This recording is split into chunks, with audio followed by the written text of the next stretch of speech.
Sewer का काम बहुत बड़ा था और समय लगा, लोग बहुत परेशान हुए। अपोजिशन को राजनीति करने का अवसर भी मिल गया। वैसे तो बेचारे कहीं कोई दिखते नहीं सड़क के नाम पे राजनीति किए। लेकिन और हमने कुछ टाइमलाइन पहले दिए थे। फरवरी का हमने टाइमलाइन दिया था जो फेल हो गया। अब हमने अप्रैल में हमने कहा था कि 15 अप्रैल तक हो जाएगा, लेकिन 15 अप्रैल तक काम नहीं पूरा हुआ। लेकिन अब मुझे उम्मीद है कि इस मंथ के एंड तक हम काम को पूरा कर पाएँगे। तो यानी आज तारीख है 6 मई तारीख है। अब मैं ज़्यादा हालाँकि डिपार्टमेंट तो मुझे 10 दिन का टाइम ले रहा है, लेकिन हमने डिपार्टमेंट को और टाइम दे दिया 15 दिन का। मैं उम्मीद करता हूँ कि मई एंड तक इस सड़क का काम पूरा हो जाएगा। अब 2-3 ऑब्स्टेकल है। एक संत नगर के पास ऑब्स्टेकल इसलिए था कि वहाँ बिजली की लाइन थी और बड़ी बिजली की लाइन थी और गर्मी का समय है। डिपार्टमेंट एनडीपीएल कहता है अगर ये लाइन डैमेज हो गया तो पूरी बुराड़ी बैठ जाएगी। इस बात का ध्यान रखना था। तो पहले लेके बिजली का और लाइन डाला, अब उसके बाद काम शुरू किया। तो परसों तक वो काम हमारा संत नगर वाला पूरा हो जाएगा। फिर बुराड़ी मोड़ पर एक डालना है साफ, तो वो भी मैं मानता हूँ कि 3 दिन में यानी 10 तारीख तक हमारा वो भी काम पूरा हो जाएगा। तो मेनली हमारा सीवर का काम पूरा हो जाएगा। सड़क बनने का काम आप देख रहे होंगे कि अभी हम आरसीसी करा रहे हैं।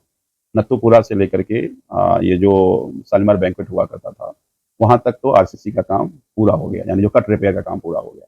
अब उसके आगे जितने भी वो हैं डैमेज सड़कें हैं, वो उसके आगे हम उसको अभी बनाने जा रहे हैं। बरसात से पहले हम जितने डैमेज सड़कें हैं वो बना देंगे। कारण इसका ये है, अभी हम कंप्लीट पिचिंग इसलिए नहीं कर रहे कि मिट्टी कई जगह हल्की है। अभी देखिए आरसीसी भी किया तो कई जगह धंस गया था। आपने देखा होगा एक रेस्टोरेंट है हॉस्पिटल के आगे, वहाँ पे धंस गया था क्योंकि मिट्टी अभी हल्की है। मिट्टी अपना टाइम लेता है बैठने में, तो एक बरसात में मिट्टी सेटल हो जाएगा। तो बरसात के बाद फिर हम कंप्लीट पिचिंग दोनों तरफ हम लोग, शायद टेंडर ऑलरेडी है, हम कंप्लीट पिचिंग कर देंगे। अभी हम बरसात से पहले जितने भी बड़े-बड़े गड्ढे हैं, वो हम मई 15 जून तक मान लीजिए लेटेस्ट हम लास्ट जो टाइमलाइन है हमारा कि हम जितने बड़े गड्ढे देख रहे हैं सड़कों पर उसको हम आरसीसी कर देंगे और बारिश खत्म होते ही हम पिचिंग का काम कर लेंगे। यानी नवंबर से पहले ये सड़क आपको जितनी दिक्कतें आप लोगों ने झेला है, उससे आपको मुक्ति मिल जाएगी।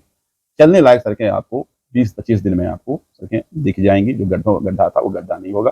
मैं फिर से उस क्षेत्र के सभी लोगों से माफ़ी माँगता हूँ। मेरे पास बहुत सारे कमेंट आते हैं, मैसेजेस आते हैं।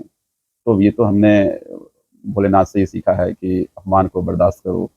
तो हमने वो सभी अपमान, ये जनता का अपमान तो नहीं, पॉलिटिकल पार्टियों की जो बातें कई बार मैं देखता हूँ, तो वो जो राजनीति करने की कोशिश करते हैं, लोगों को गुमराह करने की कोशिश करते हैं।